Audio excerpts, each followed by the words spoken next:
ध्यान किया हो। किसी की नकल करने के लिए भी बहुत अकल की जरूरत है। भगवान कहते इसने हमारा ध्यान किया, भगवान ने उद्धार किया। आज लोग भगवान बनना चाहते। मेरे भाई, भगवान बनना कोई कठिन काम नहीं है। आप अच्छे अच्छे काम करना प्रारंभ कर दो, आप भगवान बन जाओगे। शैतान बनना भी कोई कठिन काम नहीं। आप बुरे काम करना प्रारंभ कर दो, आप शैतान बन जाओगे। बड़ी बात है इंसान बनना, मानव बनना, क्योंकि मानव बनना ये आपके बस की बात नहीं। भगवान ने आपको मानव बनाया। आप सोचो आपका कोई पुण्य नहीं मेरे भाई। कबहू का करी करुणा नर देही। कभी कभी भगवान कृपा करके ये मानव का शरीर देते हैं। भगवान मानव बनाए तो प्रयास करना आपके अंदर मानवता आ जाए। हम भगवान न बने, हम शैतान न बने। संभव हो तो हम ठीक से इंसान बन जाए, मानव बनने का प्रयास करें। प्रौंडक और काशीराज का उद्धार हुआ है। विविध नाम के वानर का उद्धार बलराम जी ने किया। नारद जी महाराज आज भगवान की गृहस्थी देखने आए, आनंदित होकर के लौटे हैं। पांडवों ने राजसू यज्ञ किया। पांडव के राजसू यज्ञ में द्रौपदी के द्वारा दुर्योधन का अपमान हुआ, जो इतनी बड़ी महाभारत का कारण बना। जीवन में सदैव बहुत विचार करके बोलना। ऐसी वाणी बोलिए मन का आपा खोए, औरन को शीतल करे और आपू ही शीतल होए। पहले तोलो फिर बोलो। आज हम बोल देते। और भागवत में तो लिखा है कि कलयुग का प्राणी वराका कूट भाषिणा। कलयुग का प्राणी बात बात में लड़ाई झगड़ा करने को तैयार हो जाता है। आज तो हम बोलते ही ऐसा है, ऐसी वाणी बोलते कि तुरंत झगड़ा हो। लेकिन उससे कभी ना बोलना जो तुमसे तगड़ा होए। भैया मीठा बोलो, मधुर वचन है औषधि, कटुक वचन है तीर। द्रौपदी के द्वारा दुर्योधन का अपमान हुआ। पांडवों का राजसू यज्ञ पूरा हुआ। पांडवों ने जीवन भगवान को समर्पित कर दिया। जीवन है तेरे हवाले मुरलिया वाले। पांडवों ने समर्पण किया है। और इसके बाद में सुखदेव भगवान मौन हो गए। राजा परीक्षित ने कहा, गुरुजी आपने भगवान के ऐश्वर्य की बहुत लीलाएं सुनाई, आपने भगवान के मित्रों की भी कथा सुनाई, आपने वृंदावन में रहने वाले ग्वाल वालों की कथा कही, आपने मथुरा में रहने वाले उद्धव की कथा सुनाई। ये बताओ भगवान का कोई और मित्र, ऐसा मित्र जो भगवान से बहुत दिन बाद मिला हो? सुखदेव जी मौन हो गए थे। अचानक सुखदेव जी बोल पड़े, राजन भगवान का एक मित्र है और पूरी भागवत में उस एक मित्र का नाम नहीं आया, लेकिन अन्य ग्रंथों में प्रमाण मिलता है। उस मित्र का नाम था सुदामा। भागवत में नाम नहीं आया, भागवत में केवल सुदामा जी के गुण बताए गए। कृष्ण सीत सखा कश्चिद, भगवान कन्हैया का कोई मित्र।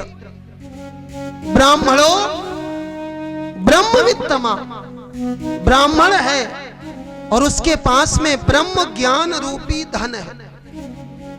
ब्रह्म वित्तमा, ब्रह्म ज्ञान रूपी धन। लोग कहते सुदामा सुदामा दरिद्र है। नहीं मेरे भाई, दरिद्र कौन होता है? जो भीख मांगता वो दरिद्र नहीं होता। शंकराचार्य जी से प्रश्न किया गया। शंकराचार्य जी की एक छोटी सी पुस्तक प्रश्नोत्तरी गीता प्रेस के द्वारा प्रकाशित हुई। उसमें छोटे छोटे प्रश्न और एक एक लाइन के उत्तर। शंकराचार्य जी से प्रश्न किया गया, को वा दरिद्रो, दरिद्री कौन है? शंकराचार्य जी कहते, यस्य विशाल तृष्णा, जिसके जीवन में तृष्णा बढ़ी हुई है, उससे ज्यादा दरिद्री कोई हो नहीं सकता।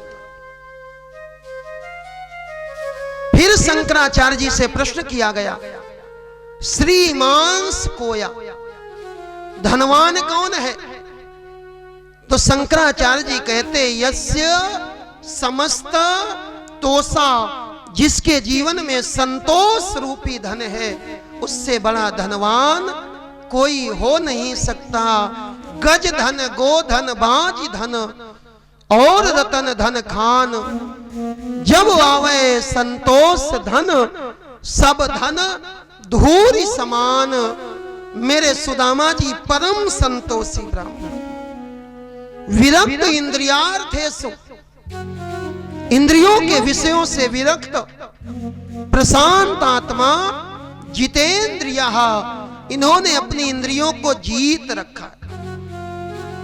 जितेंद्रिय सुदामा जी महाराज अपने घर में रहते हैं, ब्राह्मण हैं, भिक्षा मांगने जाते हैं। जाते तो हैं लेकिन मांगते नहीं। नगर में जाकर के वहां पर भगवान के नाम गाते हैं, गीत गाते हैं। जो दे देता है उसका भी भला, और जो ना दे उसका भी भला। सुदामा जी नगर में भ्रमण करने गए, कई दिन बीत गए, इनको कुछ भी नहीं मिला। आज सुदामा जी के घर में कई दिनों के बाद भी चूल्हा नहीं जला। छोटे छोटे बच्चे भूख से दुखी होकर के रोते हुए गए हैं, और ये बच्चे जाकर के अपनी मां का आंचल पकड़ करके रोने लगे। सुदामा जी की पत्नी का नाम है सुशीला। ये रोते हुए बच्चे कहते, मां हमको भूख लगी है, कुछ तो दो। कल्पना करो उस मां के हृदय की क्या गति होगी। 3 दिन से बच्चे भूखे। सुशीला ने 3 ईंटों को लगाया, एक चूल्हा बनाया, लकड़ियों को बिन करके लाई, लगाया, आग लगा दी, चूल्हे को जलाया, और जलते हुए चूल्हे के ऊपर लोहे की कढ़ाई रख दी। कढ़ाई रखी, नीचे से आग प्रचंड होने लगी। लोहे की काली काली कढ़ाई तप करके लाल हो गई, लेकिन सुशीला ने पानी भी नहीं डाला। क्यों? क्योंकि सुशीला जानती है हमारी कढ़ाई फूटी हुई है, अगर पानी डाला तो आग बुझ जाएगी, और आग नहीं बुझेगी। बच्चों के हृदय में भोजन प्राप्त करने की जो उम्मीद की किरण जगी है वो भी बुझ जाएगी। जलता हुआ चूल्हा देखते देखते रोते रोते बच्चे सो गए। चूल्हा शांत हो गया। राख को निकाल करके बच्चों के शरीर पर लगा दिया, लेकिन सुशीला ने कभी अपने पति से शिकायत नहीं करी, क्योंकि 4 की परीक्षा ही आपत्ति विपत्ति में होती। धीरज, धर्म, मित्र, अरु नारी, आपत्ति काल परखिए चारी।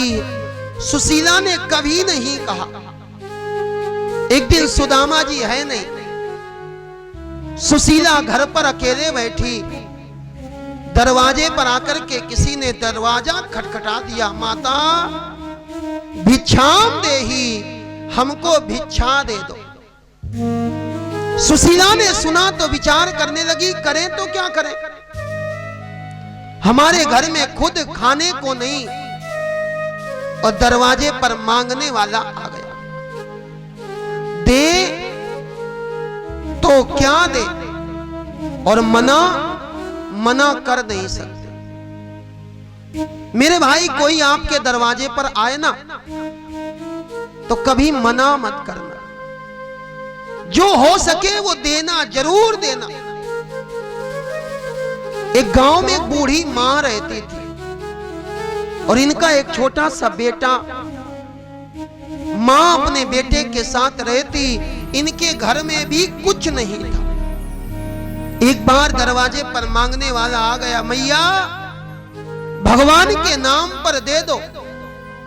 मां ने बेटे को बुलाया, बेटा सुनो, अंदर जाओ और अंदर जाकर के आंगन के बीच में गड्ढा खोदो। बेटे को लगा मां ने आपत्ति विपत्ति के लिए कुछ धन उस गड्ढे में गाड़ दिया होगा। बेटे ने जाकर के गड्ढा खोदा, एक हाथ लंबा गड्ढा, कुछ नहीं निकला। बेटा कहता है, मां कुछ नहीं है। मां ने कहा कुछ तो निकला होगा। ये बेटा कहता मिट्टी निकली है, मिट्टी। मां ने कहा जाओ 2 मुट्ठी मिट्टी उठाओ और ले जाकर के बाबा की झोली में डाल दो।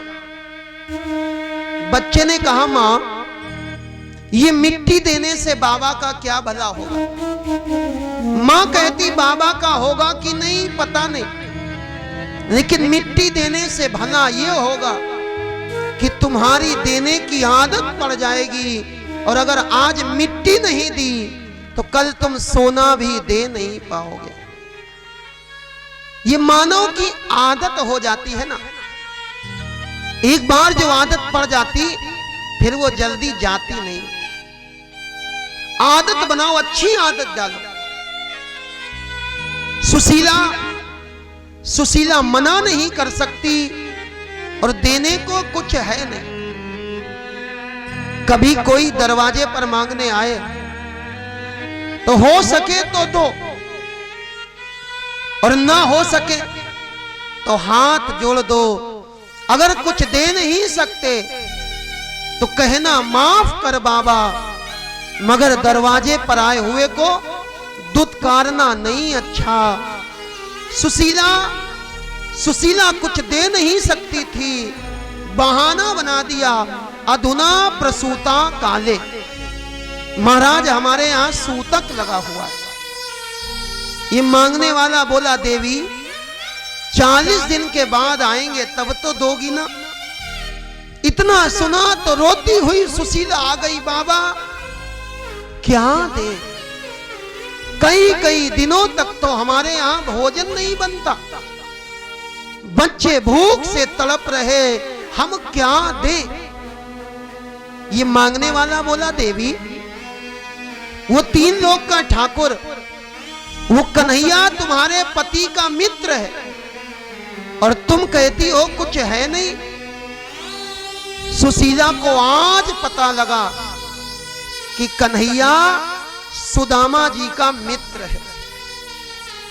सुदामा जी के जैसा जितेंद्रिय कौन होगा। आज किसी नेता के साथ, मंत्री के साथ, विधायक के साथ अगर धोखे से भी फोटो खिंच जाए तो अपने घर में इतनी बड़ी करवा के लगवाते कि जो आए सबसे पहले वही देखे। और 3 लोग के ठाकुर कन्हैया के मित्र सुदामा ने ये बात अपनी पत्नी को भी नहीं बताई। शाम को लौट करके आए हैं सुदामा। सुशीला ने कहा स्वामी आ गए, क्या लाए। सुदामा बोले देवी आज नहीं, भगवान कल देगा, और याद रखना वो देगा। देने वाला फल देगा, और आज रह गया तो कल देगा, लेकिन वो देगा, जरूर देगा। सुशीला ने कहा, स्वामी हमने सुना है वो 3 लोक का ठाकुर आपका मित्र है, मित्र। कन्हैया की बात सुनी तो सुदामा के नेत्र सजल हो गए। देवी, संसार में कोई धनी व्यक्ति किसी निर्धन के ऊपर कृपा तो कर सकता है, लेकिन कोई धनी कभी किसी निर्धन का मित्र नहीं बनता। और सुदामा कहते, मैं भाग्यशाली हूं कि कन्हैया ने हमको मित्र माना। सुदामा बोले, कन्हैया, कन्हैया हमारा लंगोटिया यार है। मतलब बोले, गुरुजी के आश्रम में हम दोनों लंगोटी लगा करके रहते थे, गुरु के आश्रम से हम विद्या अध्ययन करते, तब से वो कन्हैया हमारा मित्र है। सुशीला ने कहा, कब से नहीं मिले? बोले, जब से गुरु का आश्रम छूटा तब से मित्र नहीं मिला। सुशीला बोली, ये काम करो, जाओ जाकर के अपने मित्र से मिल आओ। सुदामा ने कहा, देवी जाता तो जरूर, लेकिन अभी हमारी हैसियत नहीं है। देख लो, तन के कपड़े फटे हैं, हाल अच्छा हमारा नहीं है, मैं कैसे चला जाऊं? वो 3 लोक का ठाकुर और हमारे पास एक पूरी समूची धोती भी नहीं। सुदामा बोले, कैसे जाऊं? सुशीला बोली, चले जाओ। क्यों चले जाओ? क्योंकि देख लो कि मुसीबत में किसने मुरली वाला पुकारा नहीं है। अरे आज नहीं जाओगे तो कब जाओगे? सुदामा ने साफ मना कर दिया। सुदामा कहते, कन्हैया हमारा मित्र है, मित्र। और मित्रता का रिश्ता कैसा होता? मित्रता में ऐसे नहीं किया जाता, मित्रता में ऐसे भी नहीं किया जाता। मित्रता में तो ऐसे किया जाता, मित्रता में दिया नहीं जाता, हाथ फैलाया नहीं जाता, हाथ उठाया नहीं जाता। मित्रता में तो हाथ मिलाया जाता है। और देवी, हम कन्हैया से हाथ मिलाने के लायक नहीं जा सकते। सुशीला बोली, चले जाओ ना, उनके पास जाओगे तो कुछ देंगे। सुदामा बोले, क्या ले? जो उनके पास वही हमारे पास, यही हवा यही पानी उन्होंने पास बा, अंतर है तो महल दुमहला उनके और मड़िया हमार बा। उनके सोने चांदी के महल, हमारी घास फूस की मड़ैया। लेकिन देवी, जितना आनंद कन्हैया को सोने की द्वारिका में आता होगा, उतना ही आनंद हमको अपनी इस घास फूस की मड़ैया में आता। और मैंने बीच में कहा था, फिर कहूंगा, चाहे जंगल में रहो और चाहे बस्ती में रहो, चाहे तूफान में रहो, चाहे कश्ती में रहो, चाहे महंगी में रहो, चाहे सस्ती में रहो, लेकिन जहां भी रहो ठाकुर के नाम की मस्ती में रहो। सुदामा कहते, कहां जाएं, किससे मांगे? अब तेरा हो के तुझसे हाथ फैलाया नहीं जाता। जहां वो हैं फरिश्तों से वहां जाया नहीं जाता। सुदामा बोले, नहीं जाऊंगा। सुशीला बोली, जाओगे तो जीवन में कुछ कमी दूर हो जाएगी। सुदामा जी हंस के बोले, कमी? ये कमी आज तक किसी की दूर नहीं हुई। यहां सब दुखी हैं। गरीब आदमी कहता धनवान सुखी, दीन कहे धनवान सुखी, और धनवान कहे सुख राजा को भारी। राजा कहे महाराजा सुखी, महाराजा कहे वो इंद्र सुखारी। इंद्र कहे चतुरानन को, चतुरानन कहे शिव शंभु सुखारी।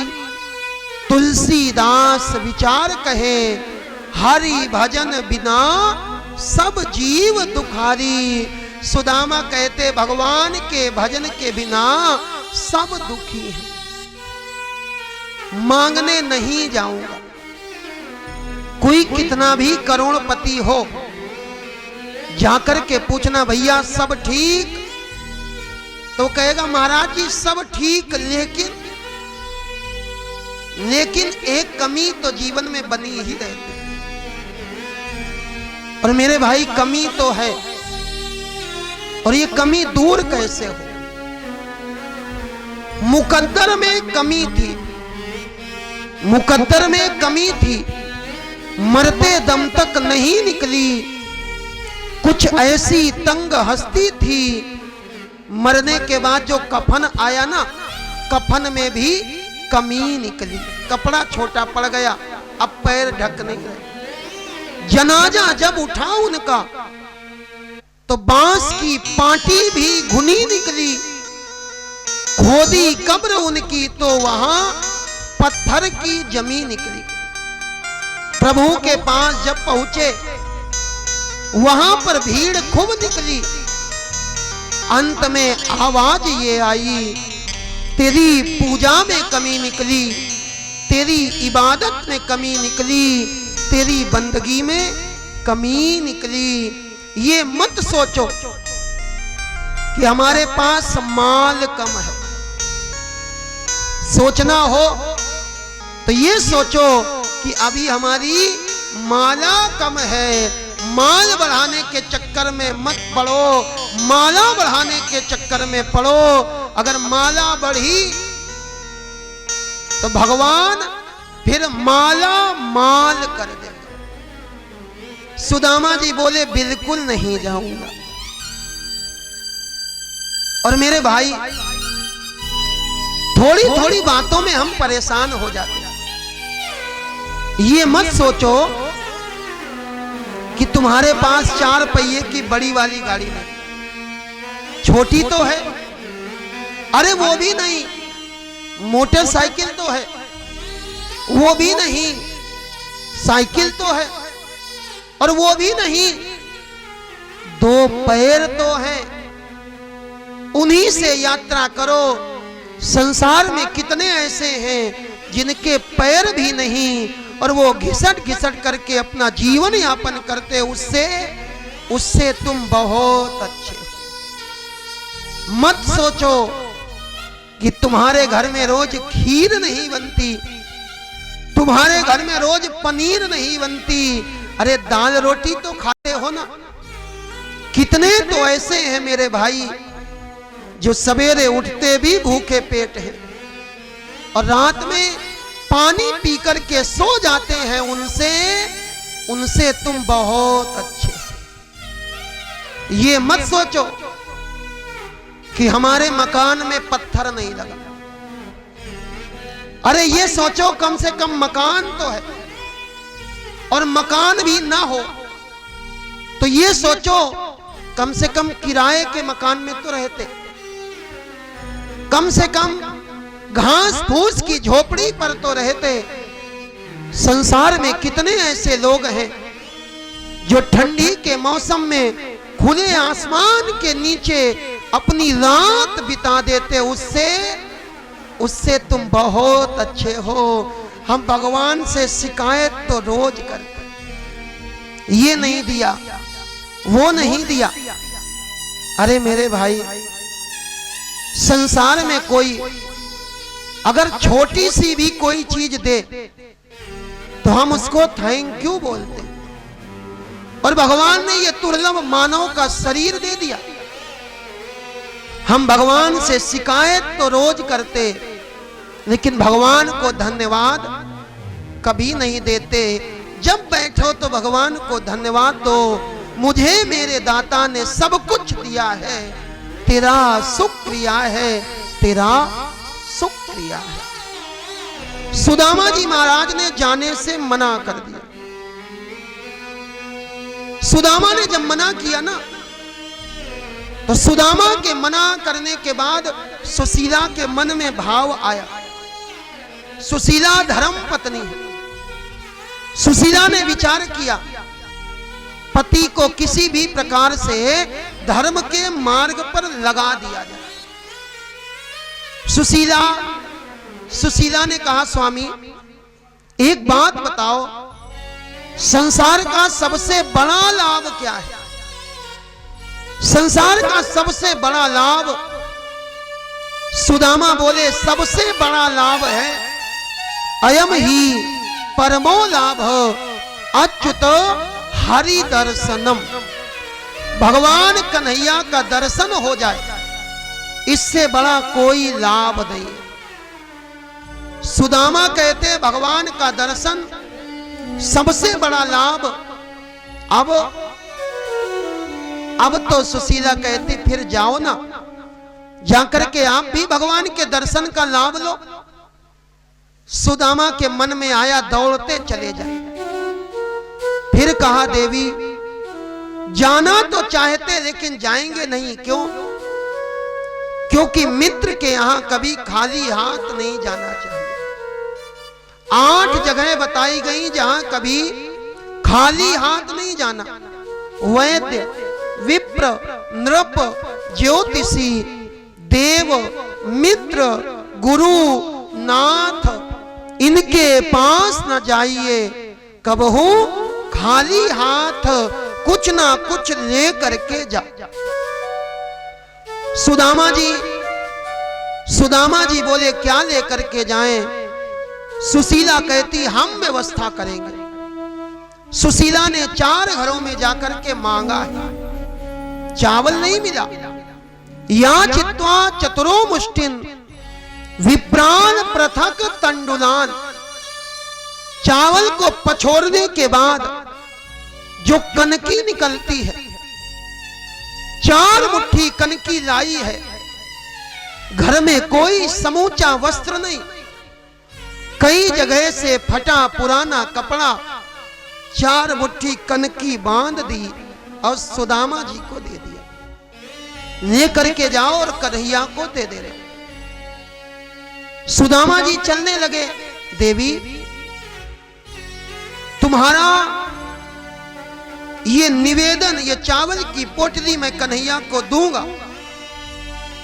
चित्त की चोरी, अरे भगवान से क्या छिपा। सुदामा बोले, फिर भी।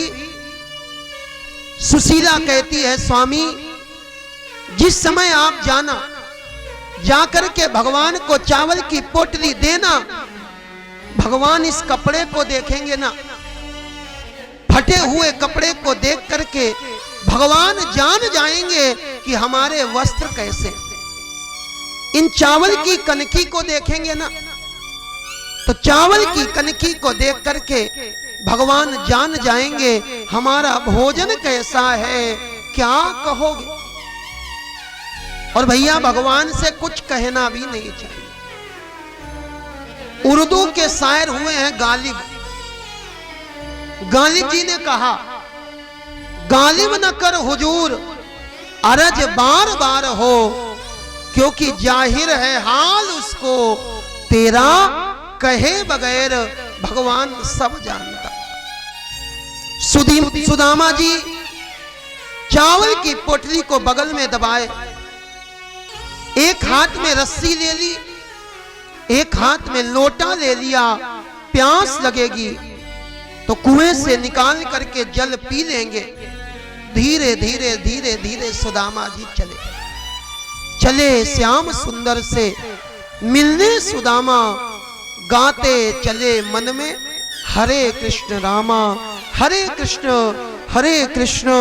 कृष्ण कृष्ण हरे हरे, हरे राम राम राम हरे हरे कहते हुए सुदामा जी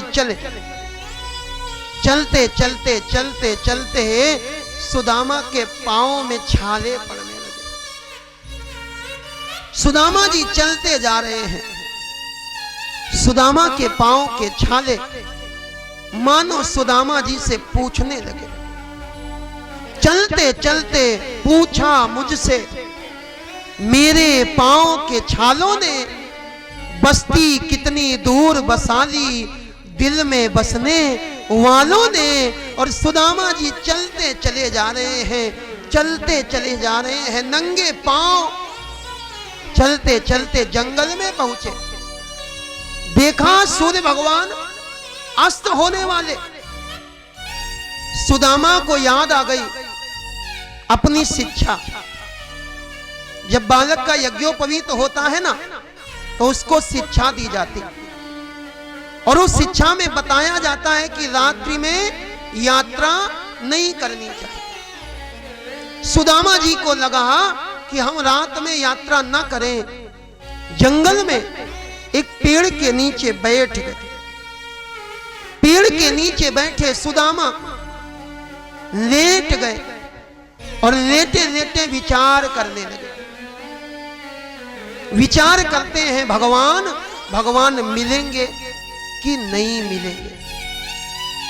और ये विचार हमारे आपके सबके मन में होता। हम पूजा तो कर रहे हैं, भगवान स्वीकार करेंगे कि नहीं करेंगे। एक सूत्र आपको बताऊं, आप याद कर दो। इस संसार का नियम, निर्धन को निर्धन मिलते, गरीब आदमी का मित्र गरीब आदमी, और अमीर आदमी का मित्र अमीर आदमी। निर्धन को निर्धन मिलते और धनी को धनवान मिलते हैं। निर्बल को निर्बल मिलते और बली को बलवान मिलते हैं। निर्गुण को निर्गुण मिलते। मूर्ख आदमी का मित्र भी मूर्ख और ज्ञानी का ज्ञानी होता। निर्गुण को निर्गुण मिलते और गुणी को गुणवान मिलते हैं। जिसे कोई नहीं मिलता उसे भगवान मिलते हैं। सुदामा जी का पक्का भरोसा है। मन धीर धरो, घबराओ नहीं, भगवान मिलेंगे कभी ना कभी। और सुदामा जी लेट गए, सोने वाले थे। फिर कहा, प्रभु हमारी इतनी सामर्थ्य नहीं कि आप हमको मिलो। हमारे ऐसे आचरण नहीं कि आप हमको मिलो। हमको अपने आचरण पर भरोसा नहीं, लेकिन हमको आपके चरण पर भरोसा है। और कन्हैया ना मिल पाओ तो कोई बात नहीं। अब हम सोने जा रहे हैं ना, नींदों में ही आ जाओ। एक मीठा स्वप्न बन करके कन्हैया नींद में ही आकर के सपने में मिल जाना। सुदामा जी सोए और मेरे भगवान ने सोते हुए सुदामा जी को आज योग माया के द्वारा जंगल से उठा करके द्वारिकापुरी में पहुंचा दिया। सवेरा हुआ, सुदामा जी ने नेत्र खोले, इधर उधर देखा, कुछ समझ पाते इसके पहले जय जयकार होने लगी। बोलिए द्वारिकाधीश महाराज की जय। सुदामा जी समझ गए हम द्वारिका आ गए। सुदामा जी को समझ में नहीं आ रहा। रात में सोए थे जंगल में, आंख खुली तो द्वारिका में। सुदामा को लगा पूरा जीवन बीत गया, हमको आज पता लगा। किसी ने कहा, बाबा क्या पता लगा? सुदामा बोले, पूरी जिंदगी बीत गई, आज पता लगा कि हमको नींद में चलने की बीमारी है। लेकिन सुदामा जी बोले, देखो ना, हम नींद में चले तो भी ठीक जगह पहुंच गए, और ये इंसान आंख खोल के जगते हुए चलता है, फिर भी मंदिर नहीं पहुंचता, मदिरालय पहुंच जाता है। सुदामा कहते भगवान हम आंख बंद करके भी ठीक जगह पहुंचे। भगवान के सच्चे भक्तों को पग पग पे सहारा मिलता है। इस ओर चलो उस ओर बचो, ये आप इशारा मिलता है। और मेरे भगवान द्वारिकाधीश ने सुदामा जी को बुला लिया। भागवत के अनुसार सीधे सुदामा जी रुक्मिणी के महलों में गए और भगवान को मिले। अन्य संतों ने भाव दिया। सुदामा जी दरबार पर पहुंचे। दरबार के बाहर द्वारपाल खड़े हैं। जाकर के कहते जाओ, जाकर के कह देना कि आपका एक मित्र आया है, सुदामा नाम है। द्वारपाल गए। महाराज दरवाजे पर कोई आया है। कौन आया है? बहुत विचित्र है। सर पर चिथड़ों की पगड़ी है, धोती कुछ फटी पुरानी है धूल धूसरित देह किंतु लगता कुछ स्वाभिमानी है। अभिमान करना नहीं चाहिए और स्वाभिमान छोड़ना नहीं चाहिए। श्री राज राजेश्वर को वह अपना मित्र बताता है विप्रवंश कुल उत्तम का निज नाम सुदामा कहता है। सुदामा सुना तो मेरे भगवान 7 मंजिल ऊंचे सिंहासन से कूद पड़े। जाकर के भगवान ने सुदामा को गले से लगाया। भक्त और भगवान का मिलन हो गया। भक्त और भगवान मिले। लेकर के आए हैं, सिंहासन पर बैठा दिया। स्वयं चरणों में बैठ गए। रुक्मिणी ने देखा। भगवान बोले जाओ पानी ले आओ, परात ले आओ, पंडित जी के चरण धोने।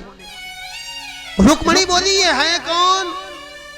भगवान बोले एक तो ये पंडित जी हैं और दूसरा हमारे परम मित्र हैं। जाओ जल्दी जाओ। रुक्मिणी जल लेने के लिए गई और भगवान का हाथ सुदामा के पांव में पहुंचा। भगवान ने देखा सुदामा के पांव में बड़े बड़े कांटे लगे हुए।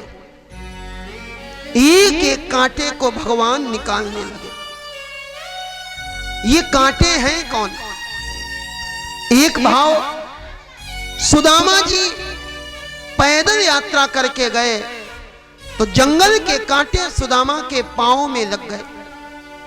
और दूसरा भाव जब सुदामा जी भगवान से मिलने के लिए चले तो हमारे आपके जैसे जो भक्त थे ना, हमने सोचा कि हमारे अंदर इतनी सामर्थ्य नहीं कि हम भगवान के पास जाएं, हम भगवान के चरण पकड़ें, हम अपने आचरण से भगवान को पाएं। तो भक्तों ने सुदामा ब्राह्मण के चरण पकड़ लिए। भक्त कांटे के रूप में सुदामा के चरणों को पकड़ करके आज भगवान के पास पहुंच गए। एक एक कांटे को निकालते मानो भगवान एक एक भक्त को आनंद देने लगे। एक कांटा बहुत अंदर तक लगा, पकड़ करके खींचना चाहा, नहीं निकला। मेरे भगवान ने सुदामा का पांव अपने मुख के पास में ले गए, दांतों से पकड़ करके खींचा, कांटा निकला और कांटे के साथ साथ सुदामा के पांव से रक्त की धार निकलने लगी। रक्त की धार देखी तो कन्हैया के नेत्रों से आंसू बहने लगे। देखी सुदामा की दीन दशा, करुणा करके करुणा निधि रोए, पानी परात को हाथ छुयो नहीं, नैनन के जल सो पग धोए। बार बार कहते सुदामा हाय महादुख पायो सखा, तुम आए इतय न कितने दिन खोए। भगवान ने आज अपने नेत्रों के जल से सुदामा के पांव पखारे, नए नए कपड़े पहनाए, मस्तक पर तिलक लगाया, गले में बढ़िया सी माला पहनाई और ले जाकर के भोजन के लिए बैठा दिया। भगवान के सामने 56 भोग और सुदामा जी के सामने 56 भोग सज गए। सुदामा ने 56 भोग देखे। सुदामा जी को याद आ गई किसकी? सुदामा जी को याद आ गई अपनी पत्नी की, अपने बच्चों की। कन्हैया बोले खाओ ना। सुदामा बोले कन्हैया ये 56 भोग लगाने की हमारी आदत नहीं है, हमको ये हजम नहीं होगा, क्या खाओगे? सुदामा बोले दाल भात की खिचड़ी बना दो। सुदामा ने 56 भोग नहीं खाए, कई दिन रहे। सुदामा चावल की पोटली बगल में दबाया, लेकिन देने का मन नहीं हो रहा। क्यों नहीं हो रहा? क्योंकि सुदामा जी ने सोचा रुक्मणी जिनकी महारानी हो, लक्ष्मी जिनकी पत्नी हो, अन्न धन के भंडार जहां जहां रोज 56 भोग लगता हो, अन्न धन के भंडार जहां लक्ष्मी जिनके द्वार, और वहां सुदामा क्या दे? चावल मुट्ठी 4। सुदामा चावल की पोटली बगल में दबाए बैठे। कन्हैया ये भगवान है ना, इनके हिस्से का जो है वो दे दो, और नहीं दोगे तो फिर भगवान भी छीन लेते। आज आगे बढ़कर के मेरे भगवान ने सुदामा जी के हाथ से चावल की पोटली को लिया, और आगे बढ़कर के जैसे ही चावल की पोटली को सुदामा जी के हाथ से लिया है, सुदामा का सर नीचा हो गया। बोलिए भक्तवत्सल भगवान की जय। सुदामा जी सर नीचा करके खड़े। मेरे भगवान ने सुदामा जी के चावल की पोटली को लिया, लेकर के भगवान ने पोटली को खोला, और खोल करके मेरे भगवान चावल का भोग लगाने लगे। एक मुट्ठी चावल भरा और मेरे भगवान ने चावल का भोग लगाया। दूसरी मुट्ठी चावल भरा और दूसरी मुट्ठी चावल का भोग मेरे भगवान लगाने लगे। जैसे ही तीसरी मुट्ठी भरी, रुक्मणी ने आकर के हाथ पकड़ लिया। लोग कहते हैं रुक्मणी ने हाथ इसलिए पकड़ा क्योंकि 2 मुट्ठी चावल में भगवान ने 2 लोक की संपदा सुदामा जी को दे दी। रुक्मणी को लगा अगर तीसरी मुट्ठी खाएंगे और सब सुदामा को दे देंगे तो हम रहेंगे कहां। लेकिन रुक्मणी ने हाथ क्यों पकड़ा? आइए विचार करें। पहला कारण, रुक्मणी कहती कन्हैया ये चावल कच्चे हैं और कच्चे चावल खाओगे तो पेट खराब हो जाएगा। दूसरा भाव, रुक्मणी कहती कन्हैया ये पंडित जी के दिए हुए प्रसाद के चावल आधे तुमने कच्चे खाए, आधे हम तुमको पका करके देंगे, तुम पका करके इनका स्वाद ले लेना। तीसरा भाव, रुक्मणी कहती है पंडित जी के हाथ से जो मिले वो प्रसाद होता है। सुदामा जी ने 4 मुट्ठी चावल दिए ना, 2 मुट्ठी चावल आपने खा लिए, कितने बचे? 2 मुट्ठी। अरे महाराज आधा आपने खा लिया और हम 16,108 आपकी अर्धांगिनी, आधा हमको दे दो, एक एक दाना चावल का खाएंगे, ये पंडित जी का प्रसाद। और चौथा भाव, रुक्मणी कहती कन्हैया एक बार आपने बताया था कि सुदामा ने आपके हिस्से के 2 मुट्ठी चना खाए थे, आज आपने उनके लाए हुए 2 मुट्ठी चावल खा लिए, हिसाब बराबर। अब अगर ब्राह्मण का धन खाओगे तो आपके सर पर भार चढ़ जाएगा। 2 मुट्ठी चावल का भोग लगाया। विश्वकर्मा के द्वारा द्वारिका के समान सुदामापुरी का निर्माण करवाया। कई दिन रहे और सुदामा जाने लगे। सुदामा जी जब जाने को तैयार हुए, मेरे भगवान ने सुदामा जी को जो कपड़े पहनाए थे वो भी उतरवा लिए, माला पहनाई थी उतरवा ली, और फटे पुराने कपड़े दे दिए। भैया जंगल में जाओगे, डाकू मिलेंगे, कपड़ों को लूट लेंगे, माला छीन लेंगे और मारेंगे अलग से। जैसे आए थे वैसे ही जाना पड़ेगा। सुदामा जी वही फटी पुरानी धोती पहनकर चले। आगे बढ़े तो मन में विचार आया, और हमारे मन में भी विचार आते हैं, लेकिन याद रखना ये विचार 2 तरह के होते हैं। एक होते हैं पॉजिटिव और दूसरे होते हैं निगेटिव। एक होते हैं सकारात्मक, एक होते हैं नकारात्मक। और सही सही बताओ कि पहले कौन वाले आते हैं? पहले आते हैं नकारात्मक। होगा कि नहीं होगा? सुदामा के मन में भी नकारात्मक भाव आए। कन्हैया, ये कन्हैया बिल्कुल नहीं बदला। अरे हमारे 4 मुट्ठी चावल भी खा लिए और उसके बदले में हमको कुछ दिया भी नहीं। अरे इससे बढ़िया तो यहां ना आते, कम से कम 4 मुट्ठी चावल एक दिन घर में बच्चे तो खाते। सुदामा को लगा कि कन्हैया ने हमको कुछ नहीं दिया, नकारात्मक भाव आए, लेकिन फिर मन परिवर्तित हो गया। हाथ जोड़े, हे भगवान बड़ी कृपा करी कि आपने कुछ नहीं दिया, क्योंकि अगर आप कुछ दे देते तो लोग ये ना कहते कि कन्हैया का कोई मित्र आया, लोग कहते कोई मांगने वाला आया था और आकर के भगवान से मांग करके ले गया। आपने तो मित्रता निभाई है, मित्रता।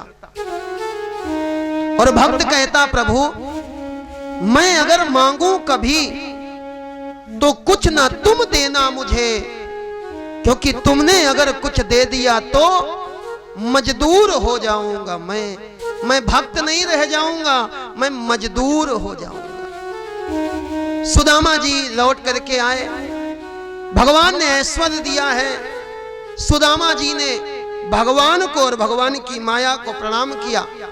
सुदामा चरित्र की कथा आई। भगवान की पटरानियों की द्रौपदी जी से वार्ता हुई है। सारे के सारे द्वारिकावासी और वृंदावनवासी कुरुक्षेत्र में मिले। ये कुरुक्षेत्र सूर्य ग्रहण के अवसर पर सारे लोग एकत्रित हुए। ये वही कुरुक्षेत्र है जहां पर समंत पंचक नाम के तीर्थ का निर्माण परशुराम जी के द्वारा किया गया। ऋषियों के कहने पर वसुदेव जी ने यज्ञ किया है। वसुदेव जी के पूछने पर भगवान ने ब्रह्म ज्ञान प्रदान किया। देवकी मैया ने कहा, कन्हैया तुम भगवान हो ना, और तुम्हारे मामा ने तुम्हारे 6 बड़े भाई मार दिए थे। हम चाहते हैं कि एक बार तुम हमें अपने उन भाइयों का दर्शन करा दो। मेरे भगवान सुतल लोक में गए हैं, और सुतल लोक में जाकर के कंस के मारे हुए 6 भाइयों को लेकर के आए, अपनी मैया को दे दिया। मैया देवकी ने इन बालकों को स्तनपान कराया। मां के शरीर का स्पर्श हुआ, ये बालक स्वर्ग को चले गए। सुभद्रा हरण की कथा आई। भगवान ने अर्जुन के द्वारा अपनी ही बहन सुभद्रा का हरण कराया है। जनकपुरी में जनक जी ने और एक सुतदेव नाम के ब्राह्मण, इन दोनों ने भगवान को बुलाया। जनक जी को लगा भगवान पहले हमारे यहां आएंगे। पंडित जी को लगा, श्रुतदेव नाम के ब्राह्मण को लगा भगवान हमारे यहां आएंगे। एक ही समय में भगवान ने 2 रूप बनाए और भगवान दोनों के घर में गए। वेदों के द्वारा भगवान की स्तुति करी गई। शिव जी के ऊपर संकट आया। शकुनी के पुत्र वृकासुर ने भगवान शंकर से वरदान मांगा, जिसके सर पर हाथ रखे वो भस्म हो जाए। भोले बाबा के ऊपर हाथ रखने को तैयार हुआ। भोले बाबा दौड़ पड़े हैं। भागवत के अनुसार भगवान नारायण वामन ब्रह्मचारी के रूप में आए हैं। इसका हाथ इसी के सर पर रखाया। नाम था वृकासुर, और जैसे ही भस्म हुआ नाम पड़ गया भस्मासुर। भगवान ने इसका भी उद्धार किया। सरस्वती नदी के किनारे सारे महात्मा इकट्ठा हुए। विचार होने लगा यज्ञ करना है। कौन सा यज्ञ करें? ब्रह्म यज्ञ करें, विष्णु यज्ञ करें, अथवा रुद्र यज्ञ करें? कौन बड़ा है? तीनों की परीक्षा लेने के लिए, त्रिदेवों की परीक्षा के लिए भृगु जी महाराज को भेजा गया। ब्रह्मा जी के पास गए। ब्रह्मा जी खड़े हुए, ये वापस आ गए। ब्रह्मा जी को क्रोध आ गया। शंकर जी के पास गए। शंकर जी को जाकर के गालियां देने लगे। शंकर जी को भी क्रोध आ गया। विष्णु भगवान के पास में पहुंचे। विष्णु भगवान शेष की सैया पर शयन कर रहे थे। लक्ष्मी मैया चरण दबा रही थी, और भृगु जी ने अपने चरण का प्रहार भगवान विष्णु की छाती पर किया। भगवान विष्णु जगे हैं, दोनों हाथों से चरण पकड़ करके बैठ गए। महाराज, हमारा ये हृदय कठोर है, आपके चरण कोमल हैं, कहीं आपके चरणों में कोई पीड़ा तो नहीं हुई? भृगु जी कहते, बड़ा वही है जो झुकना जाने। विद्या ददाति विनयम, बड़ा वही है जो झुकना जानता है। भगवान विष्णु सबसे बड़े हैं। यहाँ पर दसम स्कंद का विश्राम। एकादश स्कंद में पिंडारक क्षेत्र में बड़े बड़े महात्मा इकट्ठा हुए। वहां पर सारे के सारे भगवान के पौत्र खेल रहे थे। इन्होंने एक सांब नाम के बालक को स्त्री के रूप में सजाया। इसके पेट में कपड़ा बांध दिया और लेकर के गए। बाबा, ये बताओ, इस बहू के गर्भ से बेटा होगा कि बेटी होगी? महात्माओं ने कहा, हमारे साथ विनोद करते हो, हम श्राप देते हैं, न बेटा होगा न बेटी होगी। इसके गर्भ से लोहे का मूसल पैदा होगा, जिससे तुम्हारे वंश का नाश हो जाएगा। बच्चे डर गए। कपड़े को खोला है, एक लोहे का मूसल निकला। ये बात उग्रसेन जी को बताई। उग्रसेन जी ने मूसल को घिसवा घिसवा करके समुद्र में फेंक दिया। एक छोटा सा टुकड़ा बचा, उसको भी समुद्र में फेंका। जो चूरा फेंका, इस चूर्ण के कारण एक घास उत्पन्न हो गई, जिसका नाम पड़ा एरच। और जो टुकड़ा फेंका है, एक मछली खा गई। मछली को मछुआरे ने पकड़ा, मछुआरे ने बेचा, एक शिकारी ने खरीदा। मछली के पेट में लोहे का टुकड़ा निकला, अपने बाण के आगे लगा दिया, और यही बाण भगवान के चरणों में लगा था। पिंडारक क्षेत्र की घटना हुई। भगवान के स्वधाम गमन की कथा आई। और मेरे भाई, भगवान की कृपा से भगवान की कथा कहते कहते लगभग 12 वर्ष हो गए, लेकिन कभी भी राम कथा के माध्यम से राम जी को साकेत धाम और कृष्ण कथा के माध्यम से कन्हैया जी को गोलोक धाम जाने की कथा नहीं कही। क्योंकि हमारे यहाँ भगवान के आने की तिथि है, हमारे यहाँ भगवान के जाने की कोई तिथि नहीं। और अगर भगवान ही चले जाएंगे तो फिर हम कथा किसकी कहेंगे?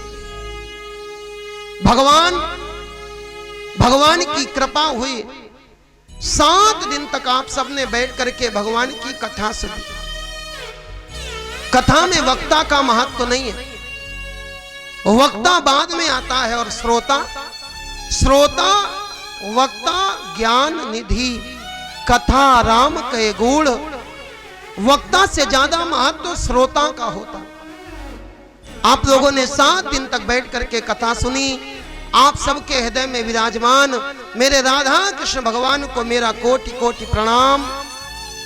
आप सबके हृदय की भक्ति परमात्मा के चरणों में इसी प्रकार बढ़ती रहे। भागवत भगवान कृपा करें, ऐसे धर्म में आप सदैव जुड़ते चले जाएं। 7 दिन की कथा में अगर आपको कोई बात अच्छी लगी हो तो समझ लेना कि वो बात मेरे भगवान ने मेरे मुख से कहला दी। और 7 दिन में अगर कोई बात बुरी लगी हो तो अपना ही बालक समझ करके आप क्षमा कर देना।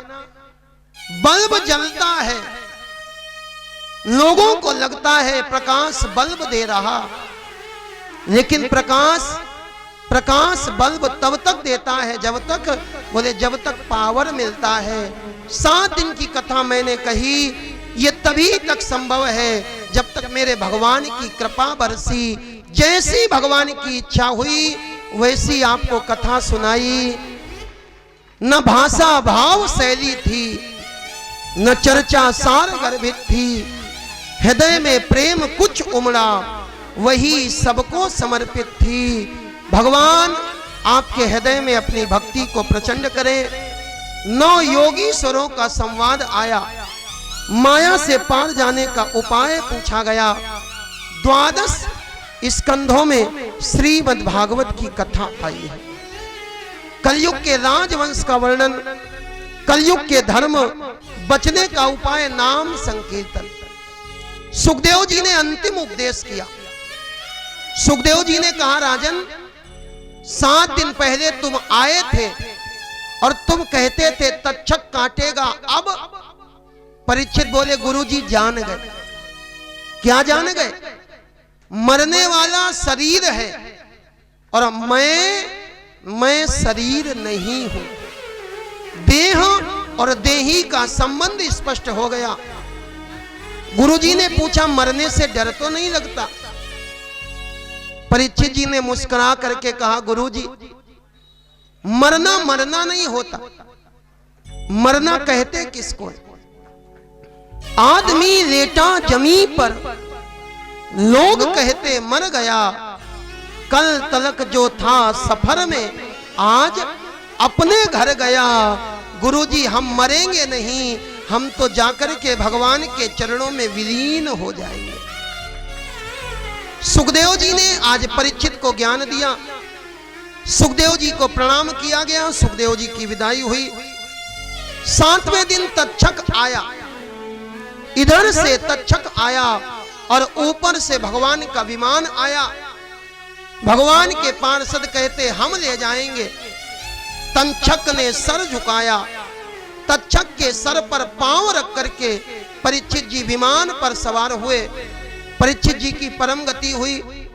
जन्मेजय ने सर्प सत्र किया है, आकर के बृहस्पति जी ने समझाया, जन्मेजय ने यज्ञ रोका। मार्कंडेय जी ने तपस्या करी और मार्कंडेय जी ने भगवान से वरदान मांगा, हे भगवान, जिस माया से सब बचना चाहते, हर व्यक्ति माया से दूर भागता है। और मार्कंडेय जी कहते हैं, प्रभु हम आपकी माया का दर्शन करना चाहते। मार्कंडेय जी ने आंख बंद की। भगवान ने मार्कंडेय जी को अपनी माया का दर्शन कराया। चारों ओर जल ही जल है और जल में बरगद के पत्ते पर लेटे हुए भगवान अपने पैर का अंगूठा पी रहे हैं। आज भगवान ने अपनी माया का दर्शन कराया। भागवत जी की संक्षिप्त विषय सूची आई। आप लोगों ने 7 दिन तक कथा सुनी। जिन लोगों ने 7 दिन कथा न सुनी हो वो भी बस 5 मिनट की कथा सुनेंगे तो उनको भी 7 दिन की कथा सुनने का फल प्राप्त होगा। इसके बाद में भी व्यास पूजन, पुराण पूजन होगा और हम लोग ठाकुर जी के साथ में फूलों की होली का भी आज आनंद लेंगे। होली के अवसर पर यह कार्यक्रम हुआ तो आज हम लोग ठाकुर जी के साथ झूम करके, नाच करके होली खेलेंगे और ठाकुर जी के ही हो लेंगे। आइए 12 स्कंधों में वर्णित श्रीमद् भागवत महापुराण, जीव के जीवन की व्यथा दूर करने वाली श्रीमद् भागवत महापुराण प्रथम स्कंद के अंतर्गत सूत सौनकादि संवाद आया। भगवान के 24 अवतारों का वर्णन, व्यास जी का असंतोष, यश कीर्तन, नारद जी के पूर्व चरित्र की कथा आई। द्वितीय स्कंद में भगवान के विराट स्वरूप का वर्णन हुआ है। मेरे भगवान ने विराट रूप धारण किया। सृष्टि वर्णन, भगवान के लीला अवतार और भागवत के 10 लक्षण बताए गए। भागवत के 10 लक्षण है, अंतिम लक्षण है आश्रय। हम भगवान के सहारे हो जाए। आपके पास गाड़ी बहुत बढ़िया हो, डीजल भी भरा हो, लेकिन ये गाड़ी तब तक नहीं चलती जब तक कोई सारथी नहीं होता, कोई ड्राइवर नहीं होता। ये जीवन की गाड़ी भगवान को सौंप दो। भागवत का अंतिम लक्षण है आश्रय हो जाना। तृतीय स्कंद में उद्धव और विदुर की भेंट हुई। कर्दम की तपस्या, देवहूति को वरदान, कपिल और देवहूति का संवाद आया। चतुर्थ स्कंद के अंतर्गत मनु जी की कन्याओं के वंश का वर्णन, सती जी का चरित्र, ध्रुव जी का चरित्र, वेद और पृथु का चरित्र, पुरंजनोपाख्यान की कथा आई। पंचम स्कंद के अंतर्गत प्रियव्रत जी का चरित्र आया। नाभि का चरित्र, भरत जी का चरित्र, भुवन कोश, राहु आदि नीचे के लोकों का वर्णन और नरकों के विषय में बताया गया। जो व्यक्ति जैसे पाप करता है उसको उसी प्रकार के नरक में जाना पड़ता है। षष्ठ स्कंद में अजामिलोपाख्यान की कथा आई। अजामिल जैसे पापी ने जीवन भर पाप किया, अंत में भगवान नारायण का ध्यान किया, इसकी भी परम गति हुई। सप्तम स्कंद में नारद और युधिष्ठिर का संवाद, प्रहलाद जी का चरित्र आया। प्रहलाद जी के लिए भगवान खंभे से प्रकट हो गए। भगवान दुर्लभ नहीं है, आज भक्त दुर्लभ हो गया। हर खंभे में नरसिंह बसे, पर काढ़न को प्रहलाद कहां। प्रहलाद जैसी भक्ति हो जाए तो हर खंभे से भगवान प्रकट होते। सप्तम स्कंद में प्रहलाद जी का चरित्र आया। अष्टम स्कंद में वामन अवतार की कथा आई।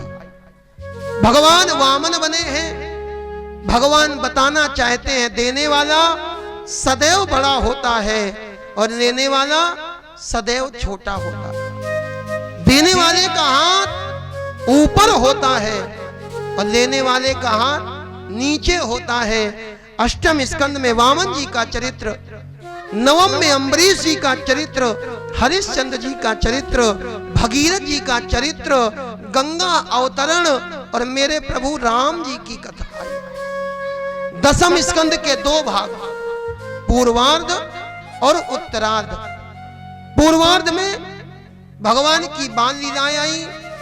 कंस के वध तक की कथा पूर्वार्ध में आई और कंस वध के बाद में जितनी भी कथाएं हुई वो उत्तरार्ध में आई। भगवान ने सुदामा जी पर कृपा करी। भगवान के 16,000 विवाह हुए। एकादश स्कंद में यदुवंश का श्राप